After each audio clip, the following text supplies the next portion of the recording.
चल चल, अरे जल्दी चल चल शंभू, जल्दी चल। हमें सारा खेत जोतना है और कल हमें माधव सेठ का भी खेत जोतने के लिए जाना है। जल्दी चल। उर्र।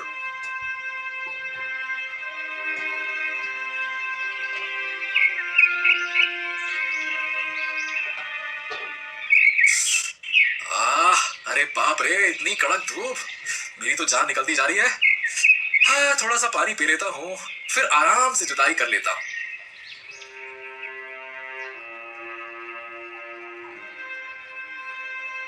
फिर बिरजू एक जगह पेड़ की छांव में बैठकर पानी पी लेता है। हाँ, हे भगवान, पानी पीने के बाद तो मेरा मन कुछ आराम करने को कह रहा है। ऐसा करता हूँ, कुछ देर आराम कर लेता हूँ, फिर अच्छे से जुताई कर लेता हूँ। बिरजू पानी पीकर उसी पेड़ की छांव के नीचे सो जाता है। तभी अचानक एक जहरीला सांप वहां आ जाता है और बिरजू के एक पेड़ को डस लेता है। तुरंत ही वो पेड़ मर जाता है। हाँ, अरे राम राम, पानी पीने के बाद तो मेरी आंख लग गई। चलो, अब सारा खेत जोतना है।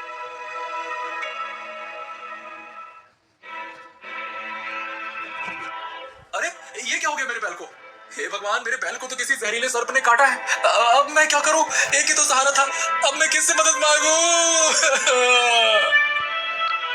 फिर बिरजू शंभू को बिलक बिलक कर रोने लगा।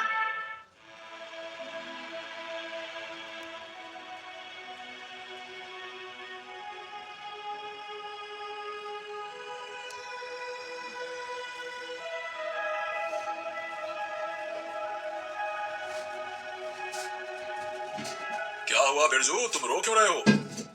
अरे क्या बताऊं माधव सेठ, कड़कती धूप से बचने के लिए जरा सा पेड़ के नीचे क्या बैठ गया, मेरी आंख लग गई। उसी वक्त एक जहरीले सांप ने आकर मेरे शंभू को डस लिया। घबराओ मत बिरजू, घबराओ मत, घबराओ, शांत हो जाओ। अब होनी को भला कौन टाल सकता है। मैं तुम्हें कुछ स्वर्ण मुद्राएं देता हूँ, उन्हें बेचकर आज ही तुम एक नया बैल खरीद ले आओ, ठीक है? और कल से तुम्हारा जुताई का काम शुरू करो, ठीक? तुरंत ही माधव सेठ ने बिरजू को स्वर्ण मुद्रा से भरी एक पोटली दे दी।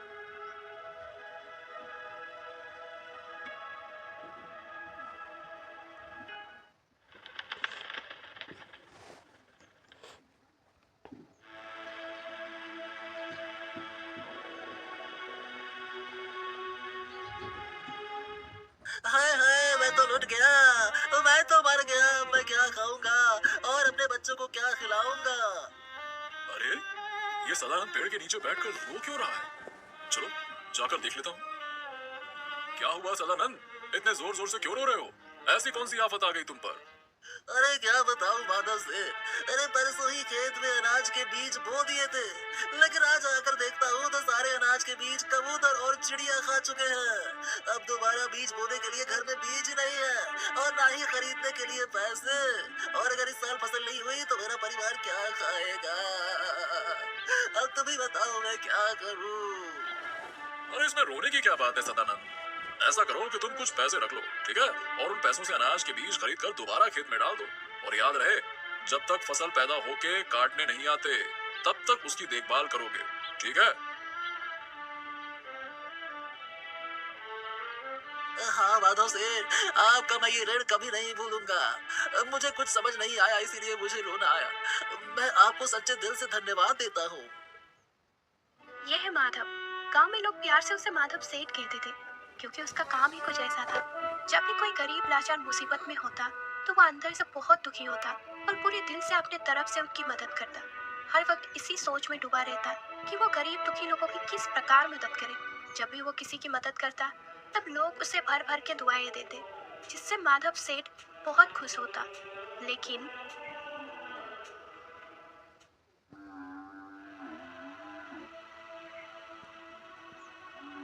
अरे सुना है कालू सेठ, वो गांव का माधव सेठ आजकल बहुत ही ज्यादा दान पुण्य कर रहा है। अपने आप को बहुत बड़ा समझ रहा है। 4 पैसे के आ गए खुद को राजा महाराजा समझ रहा है। हाँ हाँ, जानता हूँ जानता हूँ। खुद को बड़ा तीस मार खा समझता है ना वो। जरा सा दान क्या करने लगा, खुद को कर्ण के भांति दानवीर समझने लगा। उसको तो मैं देख ही लूंगा।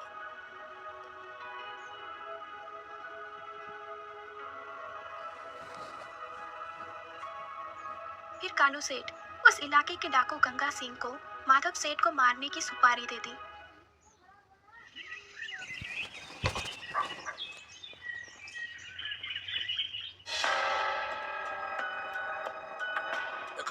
कौन?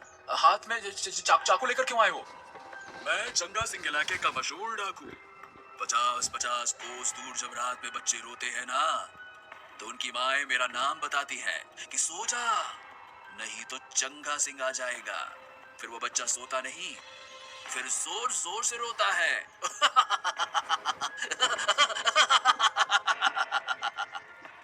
अरे चंगा सिंह, भला तुम मुझे ये सब बातें क्यों बता रहे हो? अरे अभी मर ही जाओगे तो मरने से पहले बता देता हूँ। दरअसल गांव के कालू सेठ ने तुम्हें मारने की सुपारी मुझे दी है। तुम बड़े अच्छे अच्छे काम जो करते हो ना, गरीब लोगों की मदद करते हो, ये सब उसे अच्छा नहीं लगता। इसीलिए वो तुम्हें मार के अपने रास्ते का कांटा निकाल रहा है, समझे? अब मरने के लिए तैयार हो जाओ।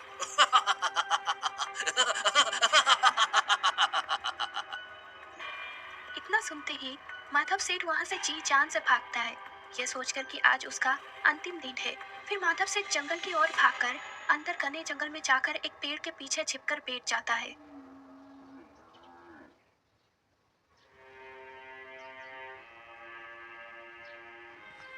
अरे ये कौन है जो पेड़ के नीचे बैठकर रो रहा है? कोई मनुष्य बड़ी मुसीबत में लगता है। चलो चलो उसे जाकर रोने का कारण पूछती हूँ।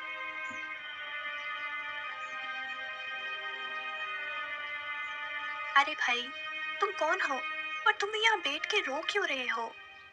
मोरनी बहन, मेरा नाम माधव है और मैं पास के ही गांव में रहता हूँ। वहाँ मेरे दादा परदादा की जमीन है। मैं उसी में खेती का काम करता हूँ और जो भी भगवान की कृपा से मुझे मिलता है उसमें से मैं कुछ गरीबों में बांटता हूँ। जब भी कोई मेरे पास मदद मांगने आता है तब मैं उसकी मदद करता हूँ। इस प्रकार माधव सेठ अपनी पूरी कहानी मोरनी को बताता है। माधव की ये बातें सुनकर मोरनी बहुत दुखी होती है। अरे माधव भैया, घबराने की कोई बात नहीं है। यहाँ से कुछ ही दूरी पर गगनगिरी पर्वत पर एक तपस्वी बाबा रहते। मैं तुमको वहाँ लेकर जाती हूँ। वो जरूर कुछ ना कुछ तो समस्या का हल निकाल ही देंगे।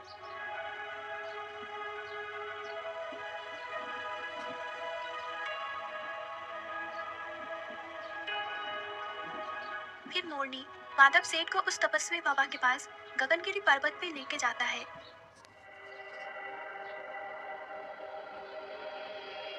बाबा, आंखें खोलिए बाबा। आपके चरणों में एक मनुष्य सहायता मांगने के लिए आया है। उठिए बाबा, आंखें खोलिए बाबा।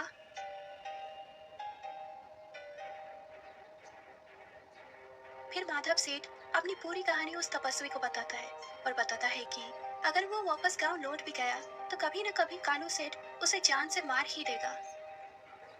हे गुरुदेव, मेरा मार्गदर्शन करिए। मैं तो सच्चे मन से गरीबों की मदद करना चाहता हूँ, लेकिन समाज में कुछ ऐसे लोग हैं जो ऐसा करने से मुझे रोक रहे हैं। अब मैं क्या कर सकता हूँ? सुनो बेटा, भगवान हर मनुष्य को उसके कर्मों का फल देता ही देता है। जिसके नसीब में जो कुछ भी लिखा है वो उसे भुगतना ही पड़ता है, और जिन जिन को भी कुछ मिलने वाला है वो उन्हें मिल ही जाता है। अगर तुम्हें जरूरतमंदों की मदद करना ही है तो मैं तुम्हें एक वरदान देता हूँ, जिससे कि तुम एक चमत्कारी तोते के रूप में बदल जाओगे। लेकिन याद रहे, इस काम में भी तुम्हें बहुत सारी कठिनाई आ सकती है। तुम्हें उनका सामना करना पड़ेगा। ऐसा कहकर तपस्वी उसे एक चमत्कारी तोते में बदल देता है। फिर वो चमत्कारी तोता तपस्वी का आशीर्वाद लेकर गांव की ओर निकल पड़ा।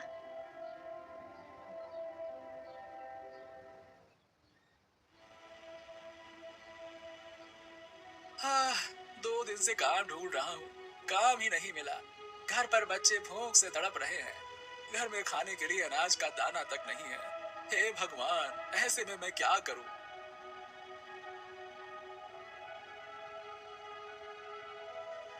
ये बेचारा तो बहुत दुखी है, उसकी मदद करनी ही चाहिए। इतना कहकर वो चमत्कारी तोता कुछ सोने के सिक्के उस आदमी के पास छोड़कर चला जाता है। अरे, इतने सारे सोने के सिक्के ये कहां से आए? लगता है भगवान ने मेरी सुन ली।